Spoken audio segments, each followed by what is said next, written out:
За баярлалаа. Ерөнхийлөгчийн тайланг сонслоо. За хийсэн ажлынхаа талаар ерөнхийлөгч маань хэлж байна. Би энд бол бодит үнний талаар хэлье гэж бодож байна. Хэн нэгэн таалагдах үг хэллэг нэг ч хэлэхгүй. Ард түмэн асуугаараа гэсэн юм аа. Хэлээрэй гэсэн. Ерөнхийлөгчийн хийсэн ажлыг жингийн тухай дээр тавиад үзэх юм бол хараасаа цагаанаасаа харна илүү байна гэж тэд үзэж байна, шүүмжилж байна. Нэгтэн одонгийн асуудал төрийн одон шагнал энэ үнгүүдчээ хэд их хавтгааржээ гэж ярьж байна. Нэг аймгийн нэг сумын ой болоход тэнд багц багцаараа төрийн одон тэмдгүүд шагналууд бидэнд олддгоо шагналууд тэнд тараагдж байна. Ямар шугамар яаж аваад байдгийг энэ нь ойлгомжгүй. Хүрх ёстой эзэндээ хүрж гэнэ үгүй юу гэдэг дээр өнөөдөр эргэж шүүмжлэлтэй хандж байна. Хоёрдугаарт нь ерөнхийлөгчийн сонгуулийг та хэр шударга явсан гэж үзэж байна. Миний асуултууд таны ярьж байгаа эв нэгдэлтэй холбоотой, шударга ёстой холбоотой, сонгуультай холбоотой, шүүх засаглалтай холбоотой асуудлууд байгаа. Тэгэхээр сонгуультай холбоотойгоор ерөнхийлөгчийн сонгуулийг та шударга явуулсан гэж үзэж байна уу? 9 оны сонгуул ерөнхий сайд баяртай хувилдаж гарсан. 2013 оны сонгуульд өрсөлдөгчөө байхгүй болгож удал сайдыг нэр дэвшүүлэхийг захиалж гарсан. Энэ сонгуулийг та өнөөдөр хуулийн дагуу явсан гэж үзэж байна уу? Шударга ёсонд нийцэж гин гэж үзэж байна уу?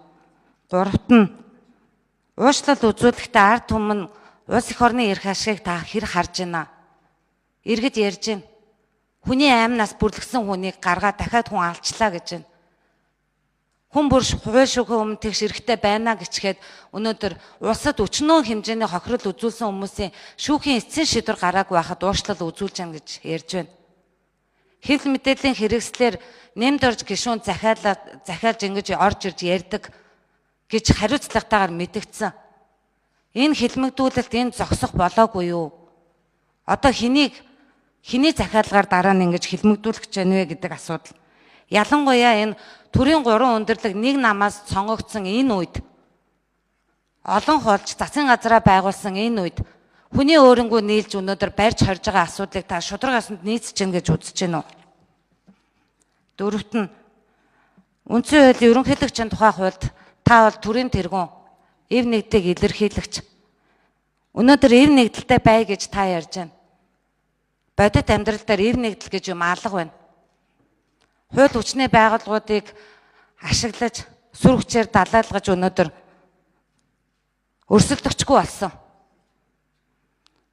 Дээр нь нам дотроо төдөгөө намуудыг хооронд нь хагарган бутгаргаж байна. Энэ таны өнөөдөр өргөсөн тангарагт нийцэж байна уу?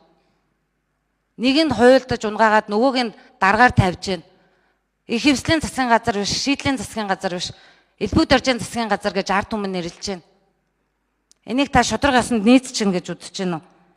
Тавт нь ноён уулыг та өнөөдөр би байгаа цагтаа ухуулахгүй гэж хэлсэн.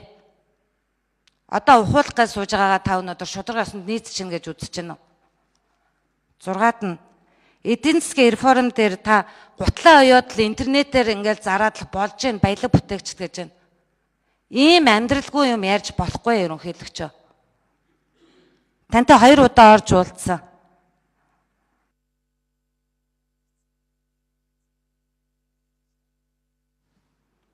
За, хариулъя.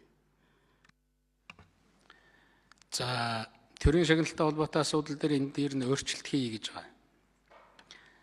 Тэгээд намуудаас төлөөлөл орсон Баянсэлэн гишүүн өөрөө орсон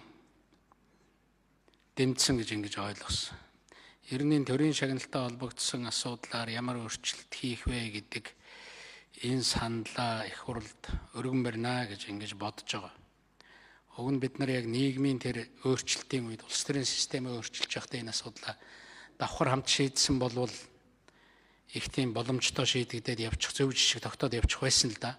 Тэгэхээр энэ асуудал нь үлдсэн учраас бас хүндрэлтэй шүүмжилтэй зүйлүүд байдаг. Тэр шүүмжлэлүүдийг хүлээж авах боломжтой. Хэрвээ нэртэй устдаа тодорхой гомдлууд байх юм бол тамгын газар тандаад ажиллаар үтсэн хүмүүс тандаа тавихад энэ асуудлыг авч үзэх юм боломжтой гэдгийг хэлэх хэрэгтэй гэж бодож байгаа. Яг хөө шагнал дээр маргаантай хүндрэлтэй асуудлууд бий. Одоо хүнээр нэрлсэн одон байх уугүй юу гэд. Тэгээ явж Чингис хааныхаа одонгол хадгалаач гэдэг юм уу. Иймэрхүү бас асуудлууд бий. Тийм учраас орж ирээд их хурл дээр ярина. Хэрвээ их хурл төрийн шагналын асуудлаар өөрчлөлт оруулахаар нэг хуулийн төсөл өргөн барих юм бол шийдэл нь шагналыг одоо олгох, явуулах дээр бас харзанхан зүйтэй. Мэдээж зайлшгүй олгодог төрийн шагнал Чингис хааны одон одоо бусад олгодог бусад шийдвэртэй ийм шагналуудаа олгоод бусд дээр нь бол хөдөлгөлцөж ингэж болохоор байна. Их хурл төргөн шийдээд өгвөл бид нар энэ шин системд шилжүүлэх юм боломж байгаа. Ерөнхийлөгчийн сонгуул ямар явсныг шийддэг, дүгнэлтээ гаргадаг, олон нийтэд мэдээлдэг байгууллагын тусдаа. Түүнээс биш ерөнхийлөгчд нэр дэвшсэн, өрсөлдсөн улсууд энэ тухай ярьдаг зүйл биш. Ийм байдлаар бид нар хуулиа хийгээд хэрэгжүүлээд явж байгаа гэдгийг хэлэх хэрэгтэй. Шүүхийн эцсийн шийдвэр гэдэг бол заавал дээд шүүхтэр очиж гардаг юм биш. Шүүхийн анхан шатны шийдвэрийг давд заалдаагүй бол тэр эцсийн шийдвэр. Шүүхийн давд заалдах шатны шийдвэрийг давд заалдаагүй бол тэр эцсийн шийдвэр. Тэр давд заалдах хугацаа нь өнгөрсөн бол тэр эцсийн шийдвэр. Тэр энх хоёр ерөнхийлөгчтэй холбоотой асуудал асуугаад байх шиг байна. Тэр хүн уучлалаа үзээд нутагтаа ирж очиод явж байгаа. Чөлөөтэй ирж очиод яваасаа гэж бодож байгаа. Тэр инх туяа хуйг гээд нэг хоёр хүн гараад явцсан гэж манай цагдаагийн байгууллагын яриад идэгий. Үнэхээр одоо ямар нэг асуудал байхгүй бол тийм хүмүүсийн дэлхийн орчлонгоор энэ тэнд нуугдад зүхтаад яваад байх ямар ч шаардлага байхгүй. Ер нь гадна дотн тэр байж байгаа зарцуулж байгаа хөрөнгө мөнгө бас асуудал байна, шалгах хэрэгтэй гэсэн юм байдгийг. Тиймэрхүү юм байгаа бол тэрнийг оруулаад ирэх хэрэгтэй. Тэр хүнтэй хөөцөлдөд байгаа юм байхгүй.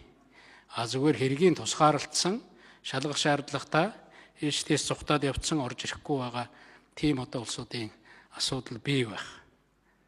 Шаардлагатай бол одоо тэр хэрэгэн дээр нь хяналт тавьж байгаа прокурорын байгууллагаас прокуророос мэдээлэл авч болдог шүү дээ. За энэ зүйлийг хэлье. Ноён уултай холбоотой асуудал дээр би бол нэг байр суурьтай л байгаа. Орон нутгийнхантай нь очиж яар. Байгаль орчинд одоо тийм хор хохиролтой үйл ажиллагаа явуулж болохгүй. Тэр өвөг дээдсийн одоо булш бунхан байгаа тэр газрыг хамгаалаад үнэхээр тэр булш бунхныг нээж илрүүлэх, олонний хүртэл болгох дээр нь тухайн аж ахуй нэгж дэмжлэг үзүүлэх шаардлагатай эрдэм шинжилгээний мэрэгжлийн байгууллагуудад гэсэн ийм л байр суурьтай байгаа. Ер нь ноён уулын одоо тэр гарсан булш бунхнаас гарсан 100 жилийн өмнө гарсан зүйл Монголд ч байдгүй шүү дээ. Энэ ордны гадаа одоо хоолунд идэхгүй гэж явж байхаар тэр Эрэмтайжийн хажууд очиж түүнийг нэхвэл одоо арай ойрхон харагдах байх. Бусад үлдсэн тийм зүйл байгаа бол тэр аж ахуй нэгж нь одоо төлбөрийн төлөөд, мөнгөний төлөөд гаргаж ирээд олонний хүртэл болгоод ингээд явхад аж ахуй нэгжийн зүгээс бас тусал дэмжих шаардлагатай гэсэн ийм бодол байдаг. Түүнийг одоо харилж, хамгаалж тэр хэл бүсийн тогтоох хэрэгтэй, олон нийтийн хяналтыг явуулах хэрэгтэй.